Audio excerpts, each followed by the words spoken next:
Quanto tempo? Saudades do amigo. Pensei que você ia vir de boné. É. Você e o Azen, aliás, são bem parecidos, né?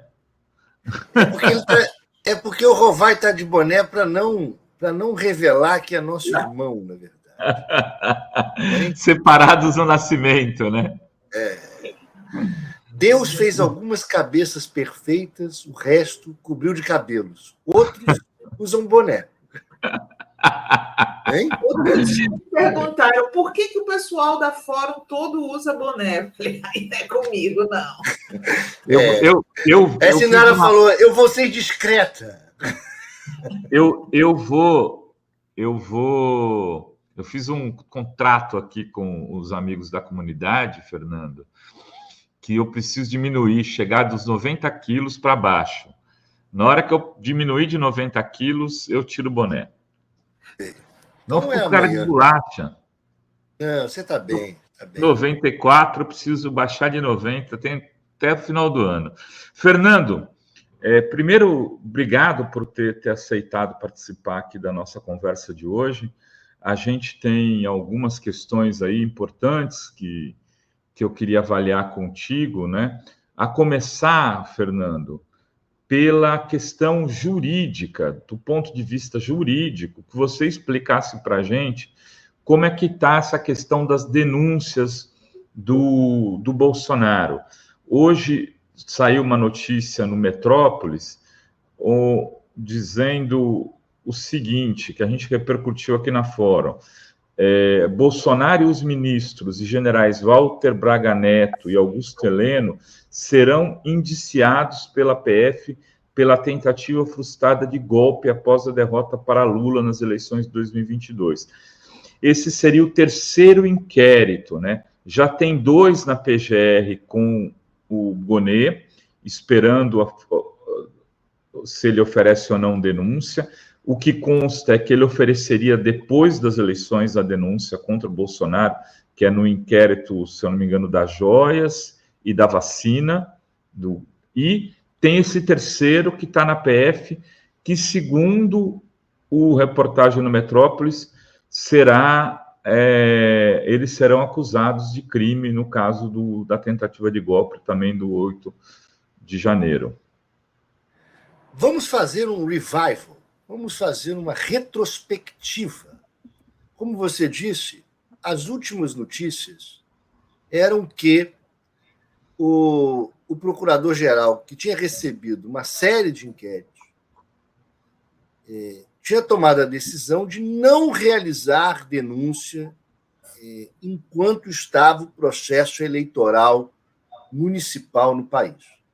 Bom, alguns criticaram, eu acho até saudável que o Ministério Público seja um pouco recatado em relação a isso. Não foi no passado, numa série de circunstâncias, mas que aguarde um momento para que não seja acusado o Ministério Público de atuação política.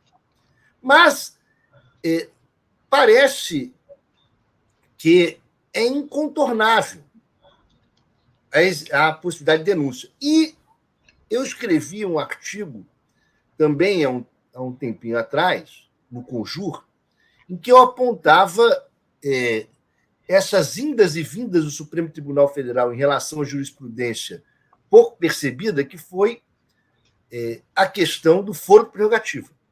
Dizia eu, olha, a súmula do Supremo Tribunal Federal, que garantia o foro de prerrogativa, mesmo depois da função, ela tinha sido editada 60 dias, mais ou menos, 60, 90 dias, depois do golpe de 1964. Vindo do regime democrático, Constituição de 88, etc., cuja redação é igual à da Constituição anterior em relação à foro de prerrogativa, o Supremo começou a questionar, não o que estava escrito na Constituição, mas dar uma interpretação diversa, e aí, primeiro, compreendeu que o foro de prerrogativa terminava com o exercício do cargo, À época, o ministro Sepúlveda Pertence votou contra a revogação da súmula. Depois, o Congresso Nacional fez uma modificação no Código de Processo Penal para garantir a prerrogativa mesmo depois da função.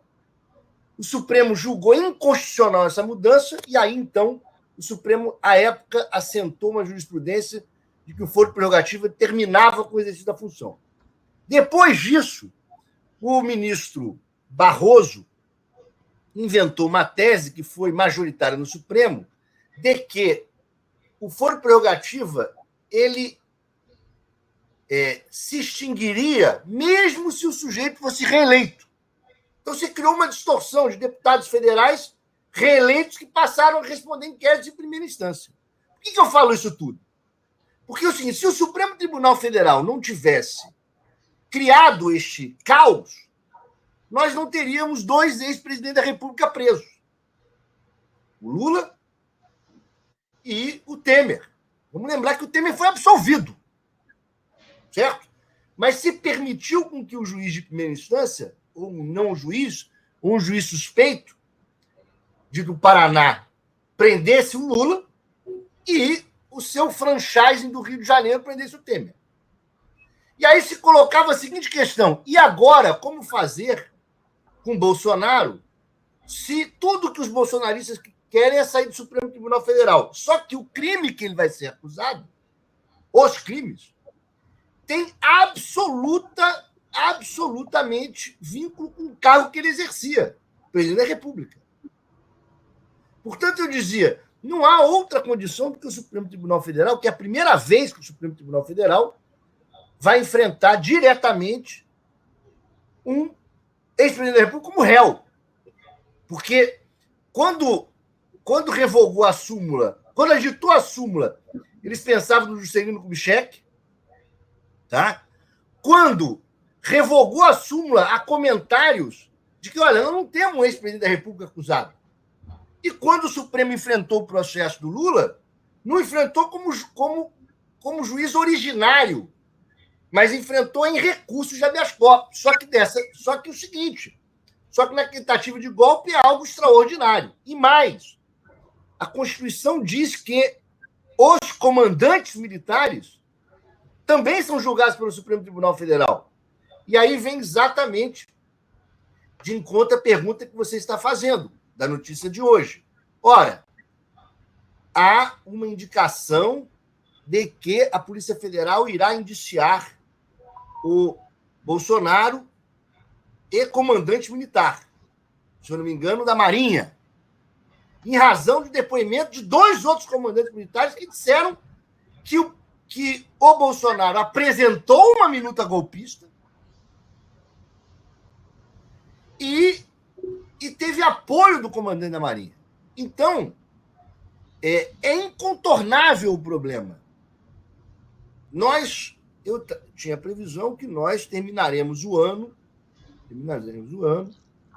com mais de uma denúncia contra o Bolsonaro.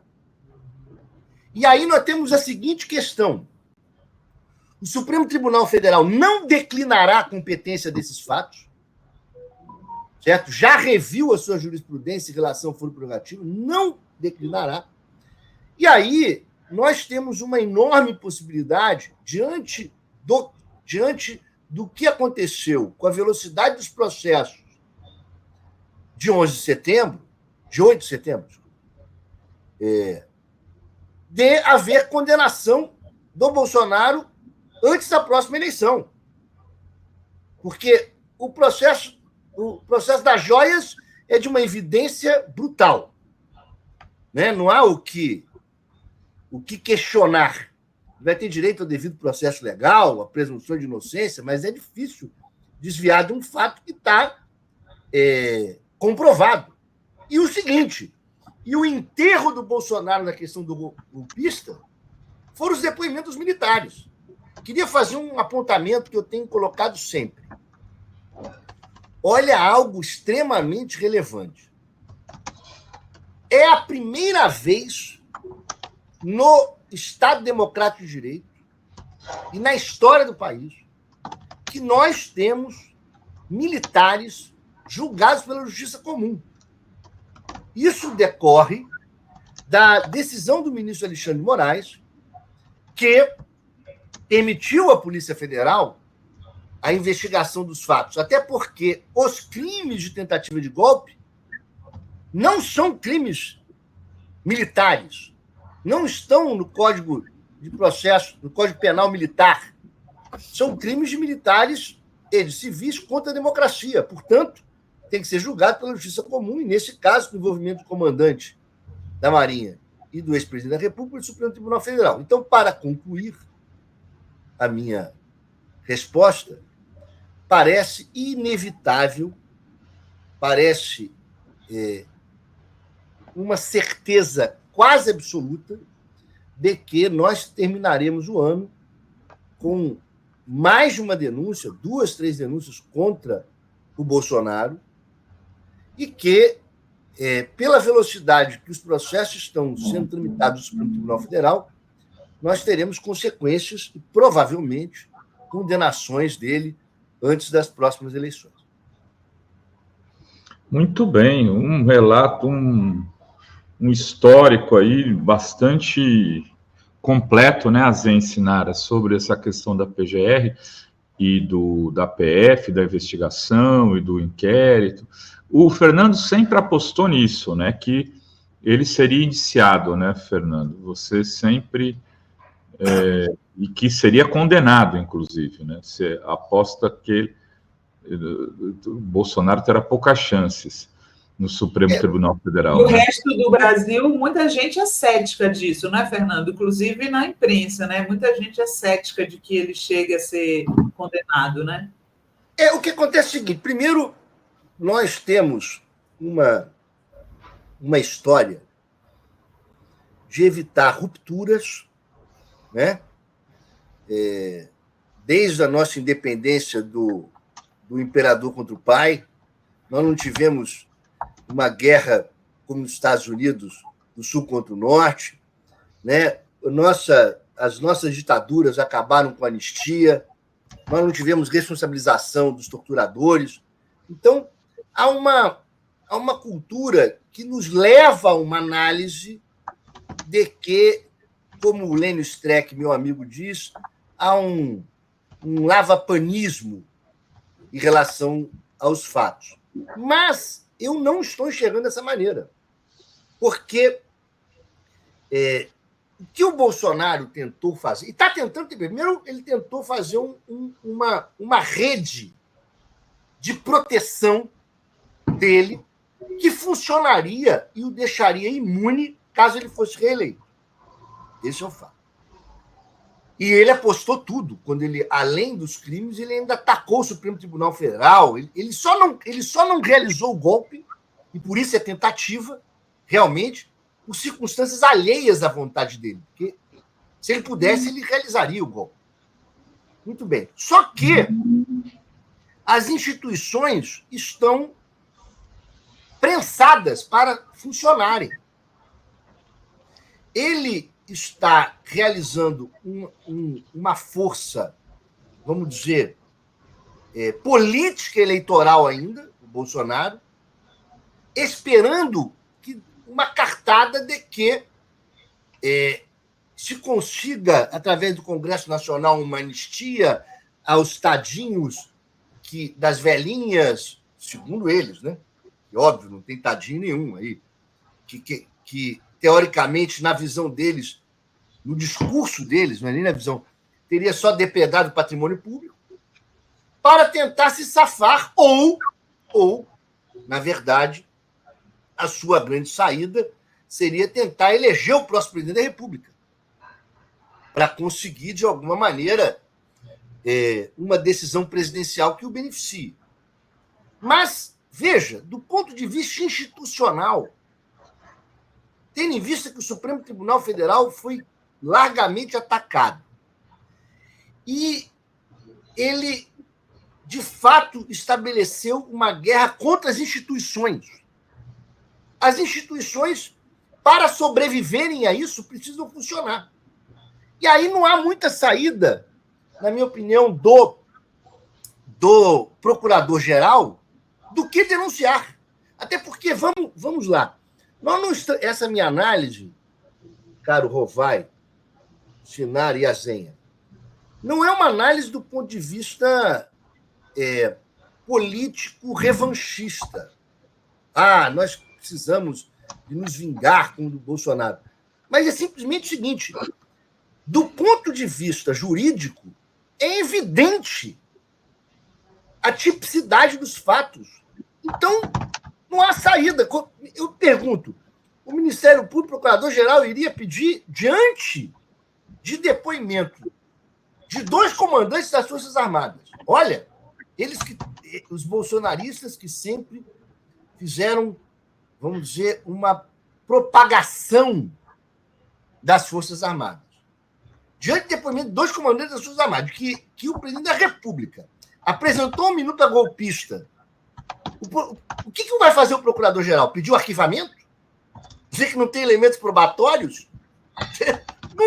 Não há outra saída do que iniciar a ação penal, porque, inclusive, eu até sou um pouco contra a ideia do que a gente chama de indúbio pro societate. Qual é indúbio pro societate? Porque se tem, durante a ação, a ideia de que indúbio pro réu. Se você tem dúvida, absolve o réu. E antes da ação, se o Ministério Público tem dúvida, realiza a denúncia. Nesse caso, eu não preciso nem chegar a isso. Estou dizendo o seguinte: há elementos, que a gente chama em direito fumus comitis delicti, há elementos de prova e elementos suficientes para a instauração de uma ação penal que deixa o Ministério Público sem saída. Vai pedir o arquivamento da questão golpista? Não tem como. Ou, vamos dizer, a questão das joias. Mas ficou muito evidente que ele pegou as joias, que são de propriedade pública, levou para os Estados Unidos, vendeu as joias, trouxe de volta parte delas, outras sumiram. Ora, não há muito o que fazer, a não ser iniciar a ação penal. Ele está numa situação de alto risco para ele, que ele mesmo cavou. Muito bem. Alguma pergunta, Zen? Alguma pergunta, Sinara? Senão eu vou virar a página aqui, eu tenho... Está sem som, Sinara. Eu tenho uma questão para colocar para o Fernando sobre o contrato da Enel. Né? Uma questão que não atravessa só a problema específico dos apagões de luz, mas a forma como as privatizações vêm sendo feitas no Brasil e como são feitos os contratos dessas concessões, que parece que o cara pode fazer o que quiser, que o contrato nunca tem nenhum tipo de punição, Fernando. É assustador. É muito difícil de rever, né? Pelo que a gente viu essa história da Enel, porque eles ganharam, eles compraram na Bolsa, né? Você vê que não tem participação direta do governo na compra em 2018. E aí dizem que, na verdade, a ANEEL, ela só pode fazer a história da caducidade, mas não pode, né? Como o Ministério Público entrou e o TCU entraram para que federalizasse, eu acho que nem essa intervenção federal é possível, né, não, Fernando? Bom, olha, apesar de eu não ser um alto especialista no direito público, e aí eu acho que o Pedro Serrano poderia ser convidado para debater sobre isso, porque o Pedro Serrano é um professor de direito público administrativo, além de constitucionalista. Vou chamar ele, atendendo sua sugestão. Que eu passei online uma procuração apud acta, que é o que a gente chama de procuração no ato, para ele responder em meu nome. Mas, de qualquer maneira, eu posso dar um pitaco. Olha, o que acontece é o seguinte: a gente tem que separar, na minha visão, e aí vamos checar se o Pedro Serrano dirá que eu sou um imbecil nesta área ou, de alguma maneira, tenho conhecimento, vamos dizer, universal do direito. Mas, olha, nós temos que separar a ideia da venda da empresa e das ações do serviço público, certo? Porque é o seguinte: água, luz, são serviços essenciais cuja obrigação é do Estado. Ponto. Portanto, é o seguinte, o que há é uma concessão. A concessão, assim como o ônibus. Ora, o que é uma empresa de ônibus? O que o ônibus faz? Transporte. O ônibus, a empresa tem uma concessão para prestar um serviço que é originalmente público. Portanto, é o seguinte, a questão relacionada à luz pode, muito, além de uma suposta intervenção, o Ministério Público pode tranquilamente ir ao Judiciário, porque se a empresa não consegue exercer o serviço público que está ela autorizada e falha nisso, o Estado tem que conseguir intervir de alguma maneira. Eu não tenho dúvida nisso. Está além da questão da propriedade da ação ou não da ação. A questão está essencialmente no seguinte: a população não pode ficar sem o serviço público de luz, não pode ficar sem o serviço público de água, não pode ficar sem transporte, não pode ficar sem saúde.